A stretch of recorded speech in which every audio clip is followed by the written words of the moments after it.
bitches and bros and non-binary hoes. 3, 2, 1. My world's so bright, it's hard to breathe, but that's alright. Hush.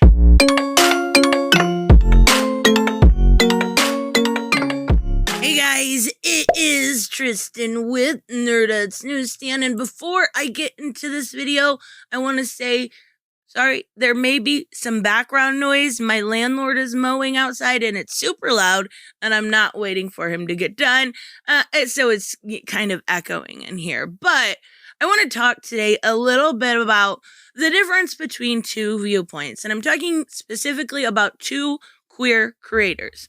One by the name of Joe Glass, and the other one by the name of Steve Orlando. Now, you can go ahead and look these two up, and you will see a difference in their track record, I guess is the best way to put it.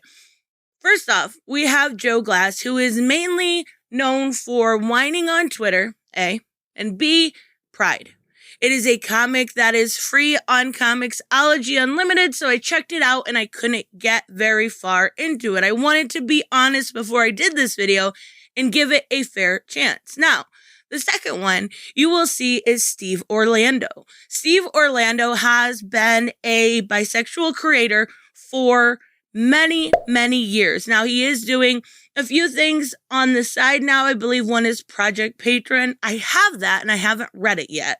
And then there is Commanders in Crisis, but those are his creations. He also has worked on at the Big Two quite a bit. We've seen him write just recently when it came to Martian Manhunter. He did a maxi series.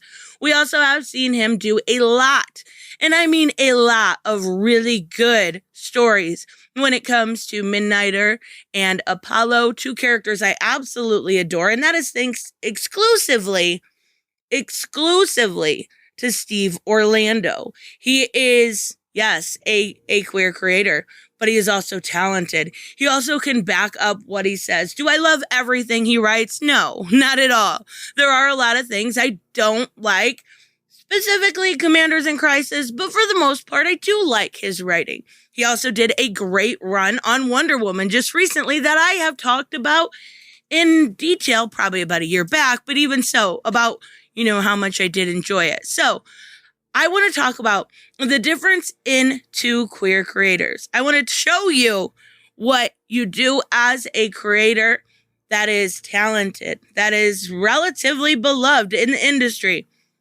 or you could whine. Yeah, it's not that simple, but it is kind of what it boils down to if you take it down to brass tacks. You could whine, or you could bust your ass day and night, just like any other creator, whether you are queer, you are straight, you are brown, you are non-binary, you could bust your ass, and that's what Steve Orlando do, and I have a lot of respect for him. He wasn't handed work. He fought for it. And he did a good job. And I'm not pitting these two creators against each other. I want to make sure that's made clear. They didn't say anything to each other. These were just two tweets that I seen. Initially, I seen the first one. I believe it was from Sweetcast. And yes, I know it was. And then the other one I seen just recently. So let's go ahead and take a look. And we're going to start with Joe Glass. Yes, Joe Glass. His is the more outrageous one, and I think that's why we're going to go. So recently, and I'm sure most of you know, with Pride Month coming up, there has been a lot of talks amongst, the Big Two saying, we're going to do this Pride book. We've also got Lobo and Crush coming out.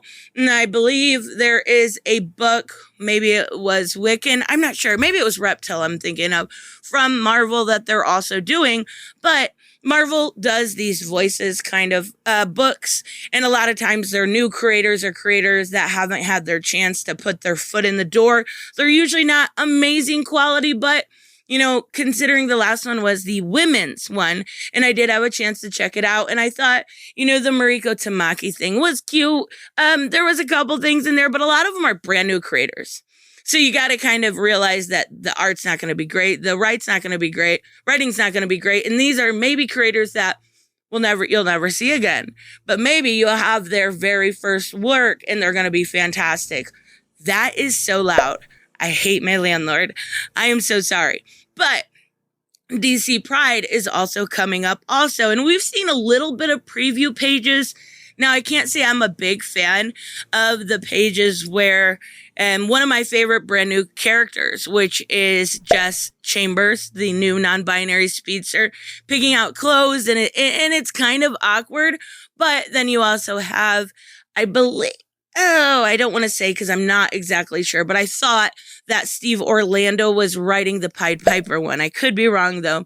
And then you have another one where it was like, be gay, do crime, be gay, or something like that. I don't know if that's a meme or something, but I don't get it.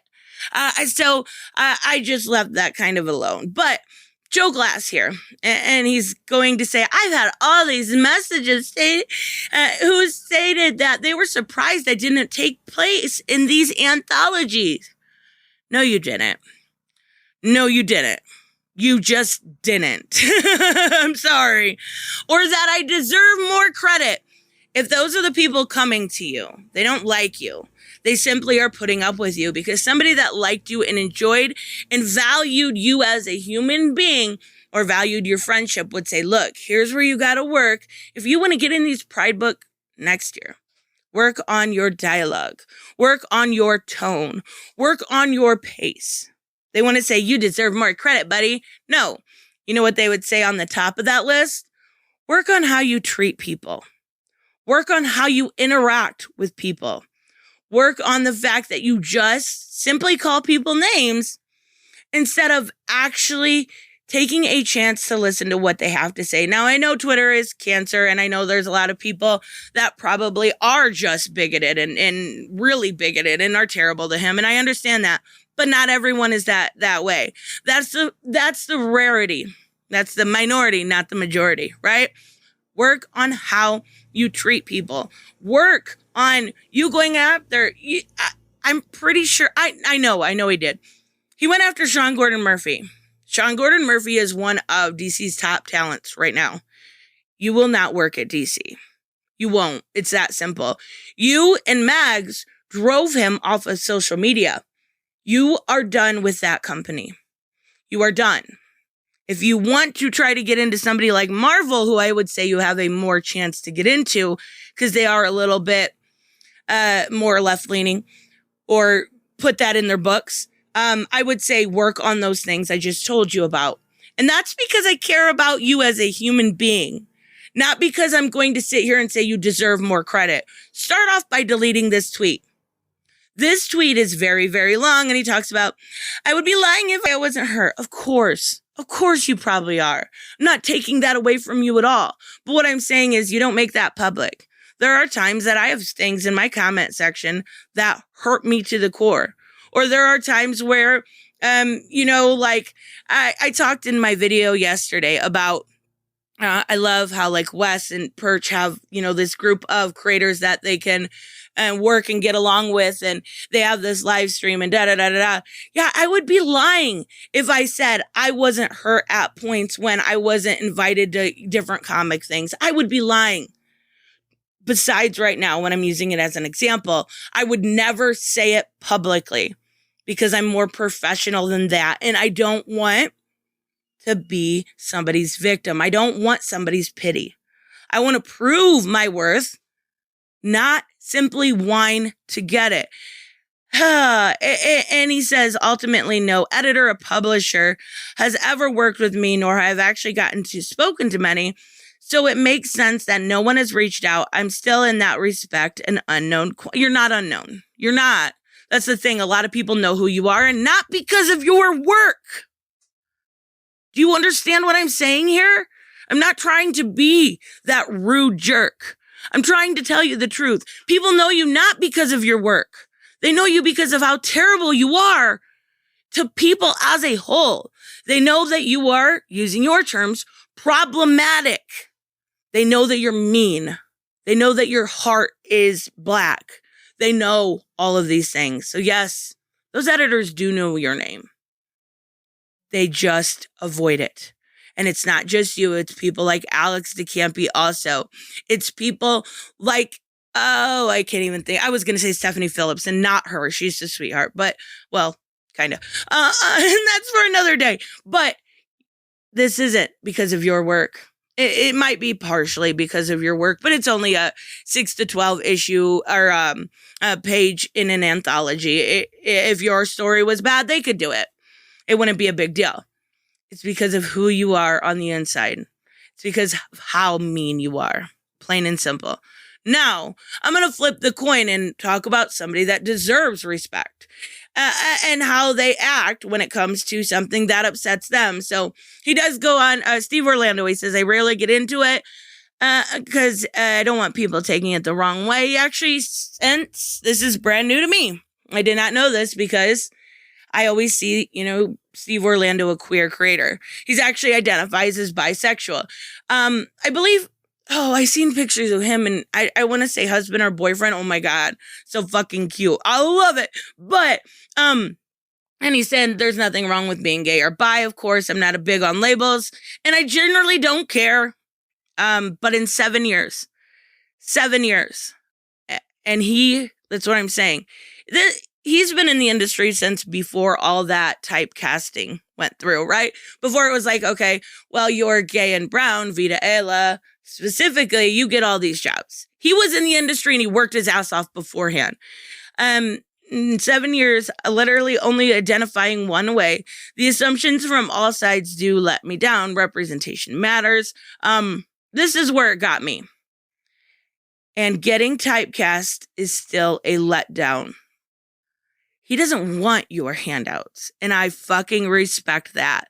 I know you should watch my mouth a little more with YouTube, but I don't care. This deserves nothing but respect, in my opinion. He doesn't want to be typecast. He wants to be hired, not because he's gay, not because he's bi, not because he's a man. He wants to be hired because of the quality of his work. And honestly, I would love to see him do a run on Midnighter. Now I know Superman and the Authority are doing some stuff and maybe we'll see Apollo and Midnighter there, and that's Grant Morrison. Of course I'm going to want to see Grant Morrison, but I'd love to see a side character run with him as them. I didn't care for his Martian Manhunter. It was very different and it wasn't actually because of him. And it's the same thing with Stephanie Phillips, Harley Quinn. It was because it was Riley Rossmo art, and I'm done buying anything from Riley Rossmo. I can't stand that art. So it wasn't his fault. I didn't care for it. It was nothing to do with the writing. It was the art. So, again, this is the difference between two queer creators. And I honestly have nothing but respect for the fact that Steve Orlando doesn't want to be typecast. He wants to prove his worth to you. And this is really where companies should be paying attention and going, look, he's going to earn it. We don't have to hand it to him. And he has earned it. And I respect that. So let me know, of course, what you guys think about both of these characters. I love Steve Orlando's work at DC. I think he's a fantastic creator. And honestly, I don't have the time of day for somebody like Joe Glass who will do nothing. But even if you were to see this video, call me a bigot, right? Okay, all right. Anyways, let me know what you guys think. I'll see you in the next one. Bye-bye.